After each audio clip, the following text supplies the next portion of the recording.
नमस्कार दोस्तों, मैं विनय दुबे मुंबई से। शिवसेना के विधायकों का हिंदुत्व जाग गया। अचानक से उन्हें शिवसेना बुरी लगने लगी।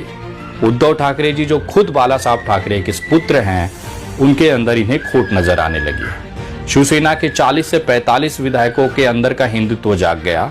इतना हिंदुत्व जाग गया कि एक अब्दुल सत्तार नाम के जो विधायक हैं, उनका भी हिंदुत्व जाग गया। वो भी पहले दौड़ते दौड़ते सड़क मार्ग से सूरत पहुंचे, उसके बाद घसीटते हुए उन्हें गुवाहाटी पहुंचाया गया। इन सबका नेतृत्व वो कर रहा था जो किसी समय में मुख्यमंत्री पद के दावेदार थे शिवसेना की तरफ से, एकनाथ शिंदे। ये वो नाम है जिसको खुद उद्धव ठाकरे जी ने आगे किया था महाराष्ट्र के मुख्यमंत्री के तौर पर। इतना विश्वास उद्धव ठाकरे जी एकनाथ शिंदे पर करते थे। लेकिन एकनाथ शिंदे जी का आज जो बगावत हुआ है, जो बागी तेवर उन्होंने अपनाया है, उनके अंदर का जो हिंदुत्व जाग गया है, वो ऐसे ही नहीं जागा है। उसके पीछे एक कारण है जो कोई भी न्यूज चैनल नहीं दिखा रहा है। अगले 2 से 3 मिनटों में आप जानेंगे कि अचानक से इन विधायकों का हिंदुत्व कैसे जागा है और उसके पीछे कारण क्या है। आज उद्धव ठाकरे को गालियां क्यों दी जा रही हैं इनकी तरफ से, और क्यों महाराष्ट्र में सरकार गिराने की नौबत आई है। बहुत छोटे में शुरू करना चाहूंगा। 2019 से पहले भारतीय जनता पार्टी शिवसेना की सरकार थी। उस समय जो विधायक, जो मंत्री रहे हैं, उन्होंने अपार संपत्तियां बनाई। जनता को लूट लूट कर जिस तरह से भी उनको मौका मिला उन्होंने लूटा और अपार संपत्तियां अपने आने वाली 4 से 7 पीढ़ियों, 10 पीढ़ियों के लिए उन्होंने तैयार करके छोड़ दिया। 2019 में एक अप्राकृतिक गठबंधन बनाया गया जिसमें कांग्रेस, शिवसेना और राष्ट्रवादी कांग्रेस, जो अपोजिट विचारधारा की पार्टियां थी, उन्होंने एक साथ आकर भाजपा को रोकने के लिए सरकार बनाई। यहीं से असली मुसीबत शुरू होती है। जब भारतीय जनता पार्टी को लगता है कि वो लड़ाई जीत नहीं सकते, तो आप जानते हैं वो जो सरकारी यंत्रणाएं हैं, चाहे वो इनकम टैक्स हो, चाहे वो इन्फोर्समेंट डिपार्टमेंट हो, ईडी हो, चाहे अन्य विभाग हो, उसका वो इस्तेमाल भरपूर तरीके से करती है ताकि विधायकों को परेशान करके अपनी तरफ लाया जाए। यही कारण है कि भारतीय जनता पार्टी के करीबन 90% विधायक और सांसद जो हैं वो दूसरे पार्टियों से हैं, क्योंकि ये विधायक और सांसदों ने जब अपने मंत्री रहते, विधायक रहते, सांसद रहते अकूत संपत्तियां हाजिर की, चोरी की, उस चोरी का हिसाब जब सरकारी यंत्रणाएं लेने लगी, ईडी लेने लगी, इनकम टैक्स लेने लगी, तो इस फाइल को दबाने के लिए केवल एक रास्ता होता था कि आप भारतीय जनता पार्टी ज्वाइन कर लीजिए। आज जो शिवसेना के बागी विधायक निकले हैं, उसके पीछे भी यही एकमात्र कारण है। उसका सबूत आप देखने जा रहे हैं आपके स्क्रीन पर। एकनाथ शिंदे जी नंबर 2 थे शिवसेना में। सारे जितने विधायक मंत्री रहे हैं वो कहीं ना कहीं उनसे कांटेक्ट में रहे हैं।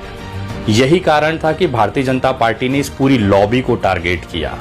नीचे से सबसे हल्के वाले विधायक से इन्होंने शुरू किया ईडी की इंक्वायरी, इनकम टैक्स के रेड, और धीरे धीरे ये इल्लीगल पैसे की कमी, इस इल्लीगल पैसे की जो जमा पूर्ति थी या एक तरह से भ्रष्टाचार था, अकूत संपत्तियां बनाने का जो सिलसिला था, उसकी जो आग थी, वो धीरे धीरे एकनाथ शिंदे तक पहुंचने लगी, क्योंकि कहीं ना कहीं बॉस तक ये आग नीचे से पहुंचनी थी।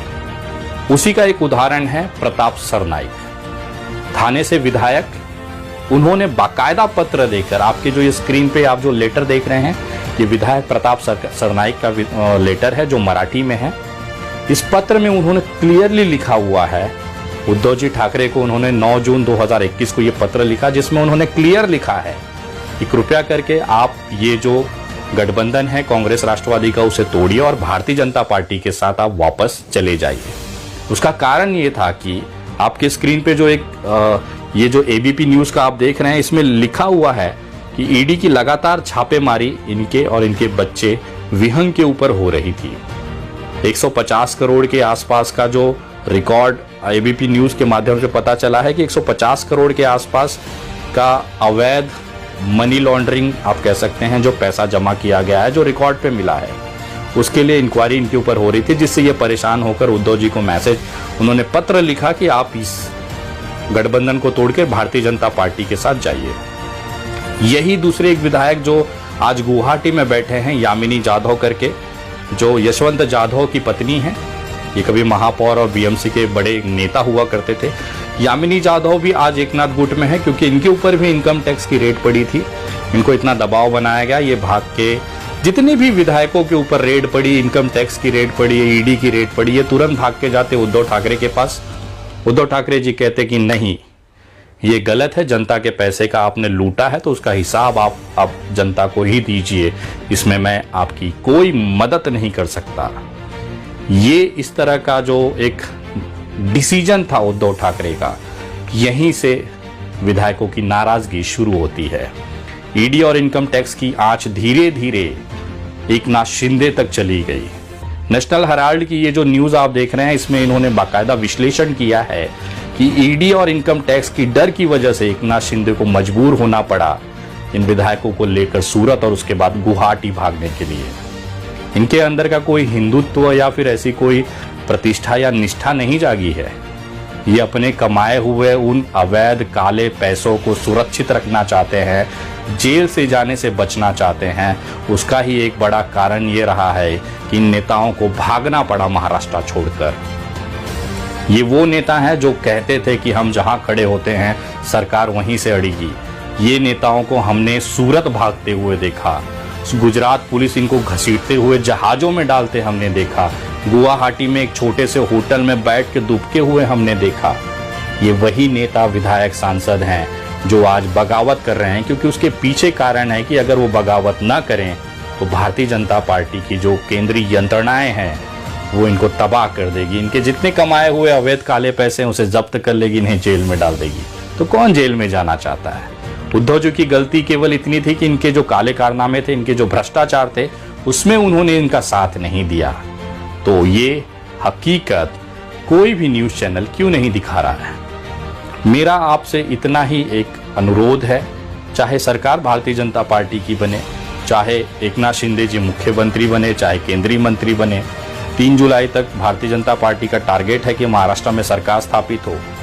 एकनाथ शिंदे जी को 2 सीटें केंद्रीय मंत्रालय में देने का ऑफर किया गया है भारतीय जनता पार्टी द्वारा। 10 के आसपास राज्य मंत्री महाराष्ट्र में दे रहे हैं। 5 से 6 या 8 कैबिनेट मिनिस्ट्री महाराष्ट्र में भारतीय जनता पार्टी ने इनको ऑफर किया है। तो मैं ये जानता हूं कि लालच सबसे बड़ी है। काले पैसे, जनता के पैसे से जो इस तरह से उन्होंने भ्रष्टाचार किया है, उसे बचने के लिए वो भाजपा के वॉशिंग मशीन में जाएंगे और वहां से सारी चीजें क्लीन चीट होते हुए अपने आप सरकार में सफेद कॉलर, व्हाइट कॉलर बनकर मंत्री बनकर बैठेंगे। लेकिन कहीं ना कहीं इस बीच में उस जनता को ये सोचना चाहिए कि क्या ऐसे लोगों को आप फिर से मतदान करेंगे जिन्होंने करोड़ों रुपए आपके टैक्स के पैसे से चोरी किए, जिनके ऊपर ईडी और इनकम टैक्स की रेड चल रही है। बस ये भारतीय जनता पार्टी में जाते हैं, इनको पूरा क्लीन चिट मिल जाएगा। ये ठीक वैसे ही था जैसे 2019 की वो सुबह, वो भोर, जब अजीत दादा पवार साहब और देवेंद्र फडणवीस जी शपथ ग्रहण कर लेते हैं, उसके 2 दिन के बाद ही 70,000 करोड़ के घोटाले की जो फाइल थी एंटी करप्शन ब्यूरो में, वो रद्द कर दी जाती, क्लीन चिट कर दी जाती है। यही कुछ होने वाला है इन विधायकों के साथ। इनके जितनी भी काली करतूतें, काली कमाइयां हैं, वो सब माफ हो जाएंगी जैसे ही ये भारतीय जनता पार्टी की सरकार में चले आएंगे। यही हकीकत है महाराष्ट्र की, और यही एक कारण है जिसमें उद्धव ठाकरे जी ने इन विधायकों का साथ नहीं दिया। और यही नाराजगी थी कि अपने करोड़ों रुपए के काले पैसे अंबार को बचाने के लिए इनका अचानक से हिंदुत्व जाग गया। फैसला आपको करना है कि यहाँ पर कौन सही है, कौन गलत है। 2.5 साल सरकार की राज्य में मंत्री रहते हुए सरकार की सारी फैसिलिटीज का आपने इस्तेमाल किया, अचानक से आपके अंदर का हिंदुत्व जो गया, आप उसी के बंदे के ऊपर आप आरोप लगाने गए जिसने आपको इस पद तक पहुंचाया। उसी शिवसेना पर आपने सवाल उठा दिया जिसको हिंदू हृदय सम्राट बाला साहब ठाकरे ने अपने खून पसीने से बनाया और यहां तक ले आया। आप जश्न मना सकते हैं उस इंसान की निराशा पर, हताशा पर, लेकिन यकीन मानिए ये देश, ये जनता सब देख रही है, जिसका खामियाज आपको आने वाले चुनाव में देखने मिलेगा। आप लोगों ने कुछ पल के लिए अपने पैसे बचाने के लिए अपने जमीर को बेच दिया, ये महाराष्ट्र ने देखा। आप जैसे नेताओं की वजह से ही आज महाराष्ट्र कलंकित हुई है। छत्रपति शिवाजी महाराज की ये वीर भूमि कलंकित हुई है। खैर, आने वाला वक्त इनका हिसाब जरूर करेगा, लेकिन चेहरे जो देश से, जो महाराष्ट्र से गद्दारी करने वाले थे, उसे देश ने पहचान लिया, महाराष्ट्र ने पहचान लिया। किस मुंह से आप सड़कों पर निकलेंगे, जनता के बीच जाएंगे? जिसकी उंगली पकड़ के आप इतने बड़े पद तक आए, उसी को आज आप कटघरे में खड़ा कर दिए। जो उनका ना हुआ वो जनता का क्या होगा? बाकी आप खुद समझदार हैं। जय हिंद। हमारे चैनल को सब्सक्राइब करें, बेल आइकन जरूर प्रेस करें हमारी न्यू वीडियो सबसे पहले देखने के लिए।